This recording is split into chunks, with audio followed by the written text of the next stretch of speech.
Chapter 19 A grade invalid 1। Lionel ने अपनी आंखें मूंद लीं, उसके दिल में एक गहरी अनिच्छा घर कर गई। उस दिन, जब एक कुमारी बलिदान ने लगभग उसका गला घोंट दिया था, उसने वास्तव में हार मान ली थी। उसने अपने पिता को अलविदा भी कह दिया था। फिर भी वो जाग गया। उसे ठीक ठीक कैसा महसूस करना चाहिए था? क्या उसे यह सोचना चाहिए कि उसे उन 1000 मौतों के लिए माफ कर दिया गया है जो सीधे उसके कंधों पर टिकी हुई थीं? अंकल मोंटेज ने यह बात साफ कर दी थी। सबडाइमेंशनल जोन पृथ्वी के इतिहास में वो बिंदु थे जहां चौथी डायमेंशन से जुड़ी कोई घटना हुई थी। दूसरे शब्दों में, वे सच थे। हर गला जो उसने चीरा, हर सिर जो उसने काटा, हर जीवन जो फिसल गया, वे सब सच थे। लियोनेल को इस बात से निपटना मुश्किल हो रहा था। उसने आईना को दोबारा देखने पर इतनी जोर से इसलिए मुस्कराया था क्योंकि उसने सोचा था कि वह उसकी रोशनी है, उसके जीवन में बची एकमात्र शुद्ध चीज। लेकिन उसने पल भर में उस छवि को चकनाचूर कर दिया। सच तो यह है कि लियोनेल को यह भी नहीं पता था कि वह अब किस लिए लड़ रहा है। उसने अंदाजा लगाया कि यह जीवित रहने की बस एक मूल प्रवृत्ति है, लेकिन वह और कुछ नहीं सोच पा रहा था। जाहिर है कि उसके माता पिता इतने प्रेरक कारक नहीं थे, यह देखते हुए कि उसने मंदिर में इतनी आसानी से हार मान ली थी। मुझमें क्या खराबी है? लियोनेल भले ही अभी 18 साल का हुआ हो, लेकिन अंत में वह बच्चा ही था। वह जानता था कि वह बाकी जिंदगी क्वार्टरबैक नहीं बनना चाहता, लेकिन उसने कभी इस बारे में नहीं सोचा कि वह उससे बाहर क्या करना चाहता है। लियोनेल अपने आप पर ही हंसा क्योंकि 7 ए ग्रेड अमान्य अभिसरित हो रहे थे। अब यह सिर्फ वही नहीं थे, बल्कि कई निचले स्तर के अमान्य भी थे जो आगे की ओर रेंग रहे थे। मेरी पहचान का सबसे महत्वपूर्ण हिस्सा हर वक्त बस उसे पसंद करना था, है न? मुझे नहीं पता कि मुझे दुखी होना चाहिए या और हंसना चाहिए। सच तो यह है कि लियोनेल लड़ने के लिए, एक बार फिर अपनी जान दांव पर लगाने के लिए और अपने हाथों को एक बार फिर खून से रंगने के लिए एक वजह खोजने की पूरी कोशिश कर रहा था। अपने माता पिता के लिए? वह पहले भी एक बार कोशिश कर चुका था। आईना के लिए? उसे यह भी नहीं पता था कि क्या वह अब भी उसके बारे में वैसा ही महसूस करता है। अपने दोस्तों के लिए? लियोनेल ने जेम्स के बारे में सोचा। जब तक उसे याद है, वह उसका सबसे अच्छा दोस्त था। आज तक उसे यह नहीं पता कि जेम्स ने चैंपियनशिप गेम को क्यों फेंकने की कोशिश की। उसे यह भी नहीं पता था कि उसने उसे ऐसा क्यों नहीं करने दिया। वे पहले ही 3 बार जीत चुके थे, और चौथी बार जीतना बेमानी होता। मैं तुम्हें अच्छी तरह से जानता हूं। तुम्हें हारना पसंद नहीं है, लेकिन तुम इतने नरम दिल हो कि मेरी बकवास पर मुझे बुलाओ भी नहीं। इसलिए तुम हमारी दोस्ती की रक्षा करने और इसे अनदेखा करने का एक तरीका खोजोगे, और फिर भी बड़ा गेम जीतोगे। क्या मैं सही हूं? जेम्स के शब्द लियोनेल के दिमाग में गूंज उठे। अचानक उसे अपने हाथ अपने आप चलते हुए महसूस हुए। उसने 3 चांदी की छड़ें बाहर निकाली और उन्हें आपस में जोड़ दिया। मुझे लगता है कि यह इतना ही आसान होना चाहिए। उसे हारना पसंद नहीं था। यह एक अपरिपक्व विचार था। आप इसे 18 साल के लड़के से उम्मीद करेंगे? अगर लियोनेल ने इसके बारे में और गहराई से सोचा, तो उसे भी यह हास्यास्पद लगेगा कि वह अपनी नैतिक संहिता को जीतने की इच्छा के बदले में बेच रहा है। लेकिन हकीकत यह थी कि लियोनेल कुछ भी ढूंढ रहा था, जो उसे आगे बढ़ने का कारण दे सके।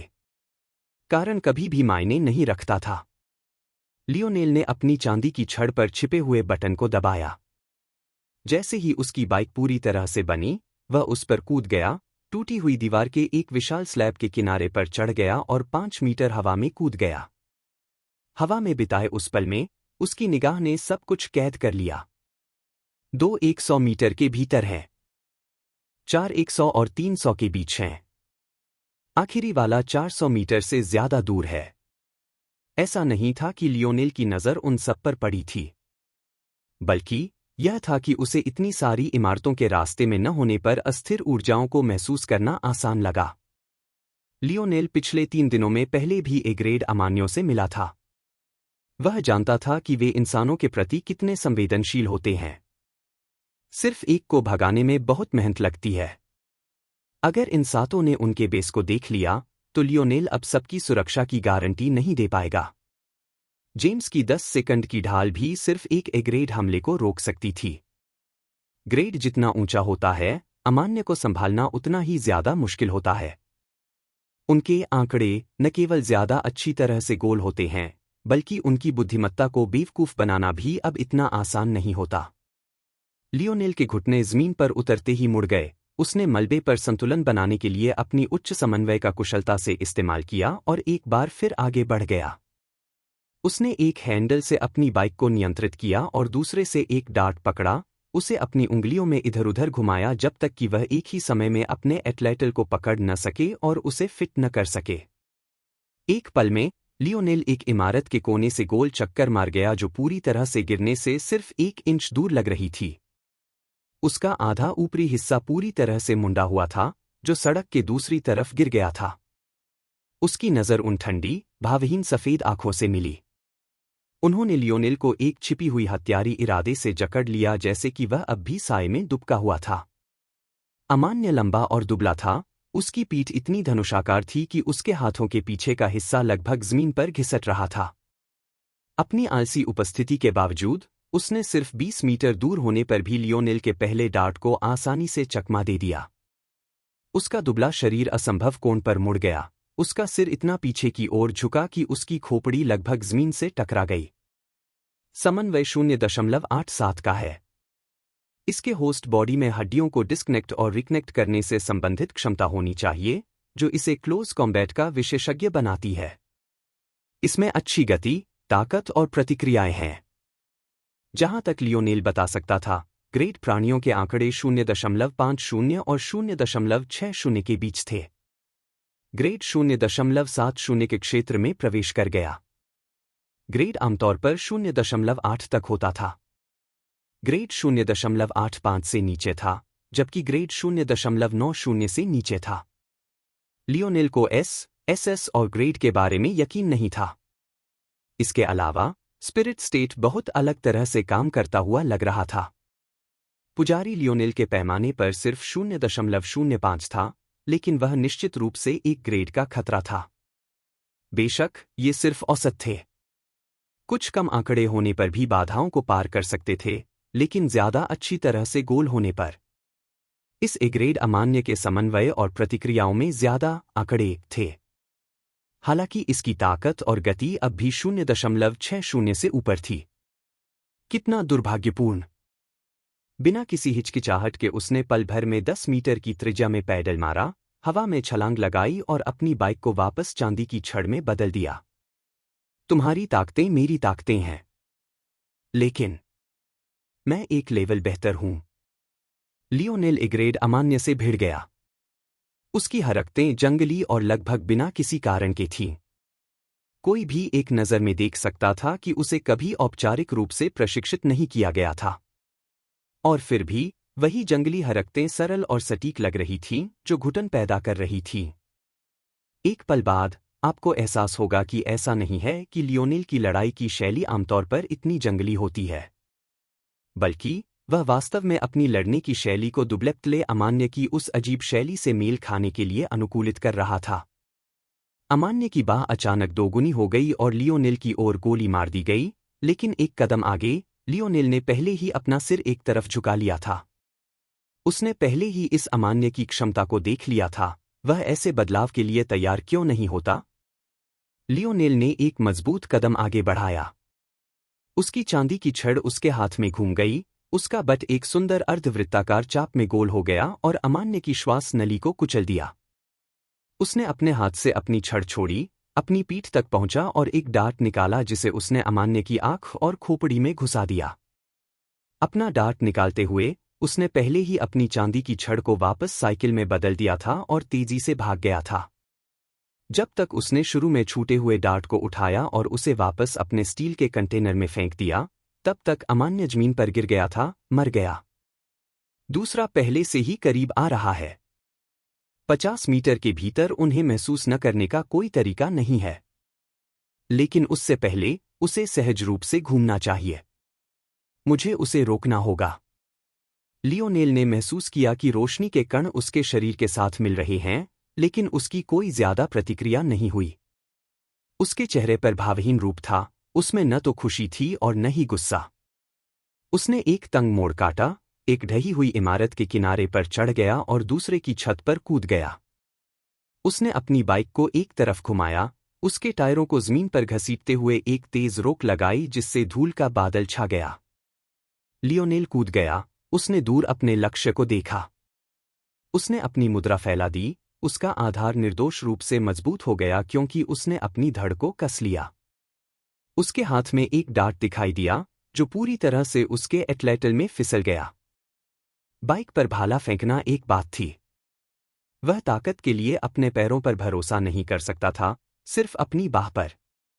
हालांकि जब उसके पैर जमीन पर मजबूती से टिके हुए थे, तो वह पूरी तरह से अलग जानवर था। शहवू। लियोनेल की बाह एक कैनन की तरह आगे बढ़ी, उसकी अंधेरी हवा में एक तेज आवाज के साथ सीटी बज रही थी। कॉल ऑफ द विंड को लियोनेल द्वारा सिर्फ एंट्री लेवल तक महारत हासिल करने के लिए माना जा सकता है। फिर भी वह पहले से ही 250 किलोमीटर प्रति घंटे की रफ्तार से अपने डार्ट फेंकने में सक्षम था। लक्ष्य अमान्य लगभग एक छोटा विशालकाय जैसा था। वास्तव में वह अपने पैरों को पूरी तरह से नंगे घसीट रहा था। जाहिर है, उसके होस्ट ने जो भी कपड़े पहने थे, वे फटकर टुकड़े टुकड़े हो गए थे। जो बचा था वह एक 2 मीटर से ज्यादा लंबा एक क्रूर आदमी था। लेकिन जो असाधारण रूप से आकर्षक था वह उसका चौड़ा शरीर था। यह लगभग एक बॉक्स के आकार का था। लियोनेल ने पहले ही देख लिया था कि उसकी ताकत का स्तर 0.95 है। यह एक आंकड़े के अपने ग्रेड से ज्यादा होने के विविध मामलों में से एक था। हालांकि इसका कारण यह है कि यह सिर्फ ए ग्रेड का हो सकता है क्योंकि इसके अन्य आंकड़े बहुत कम थे। हल्किंग इनवैलिड। ताकत 0.95, गति 0.47, चपलता 0.15, समन्वय 0.56, सहनशक्ति 0.89, प्रतिक्रियाएं 0.51, आत्मा 0.00। इसकी ताकत और सहनशक्ति के अलावा इसके अन्य आंकड़ों को शायद ही ग्रेड का माना जा सकता था, कुछ को तो वह भी नहीं। इसलिए जब लियोनेल ने सिर्फ 30 मीटर की दूरी से एक डार्ट से हमला किया जो रात के आसमान में एक शूटिंग स्टार से अलग नहीं दिखता था, तो विशाल अमान्य अपनी आंख झपक भी नहीं सका इससे पहले कि उसकी आंख छिद जाए और उसका आधा दिमाग गूदे में बदल जाए। Lionel Morales. ताकत 0.73, गति 0.67 प्लस 0.1, चपलता 0.75 प्लस 0.1, समन्वय 0.99, सहनशक्ति 0.78 प्लस 0.05, प्रतिक्रियाएं 0.99, आत्मा 0.10। लियोनेल की ताकत का स्तर 0.01 बढ़ गया। यह अमान्य की ऊर्जा को अवशोषित करने के बाद उसने जो पहला ठोस बदलाव देखा था। शायद एक तकनीक मौजूद थी जो दक्षता में सुधार करती थी, लेकिन उसने इसके बारे में ज्यादा नहीं सोचा। सच तो यह है कि लियोनेल अपनी सहनशक्ति में वृद्धि की ज्यादा इच्छा रखता था। उसने सिर्फ 2 ए ग्रेड अमान्य मारे थे, लेकिन उसने पहले से ही महसूस किया कि यह उसकी आरक्षित ताकत में खा रहा था। 5 बचे हैं। लियोनेल ने अपने दांत पीस लिए, कड़ी मेहनत से पैडल मार रहा था।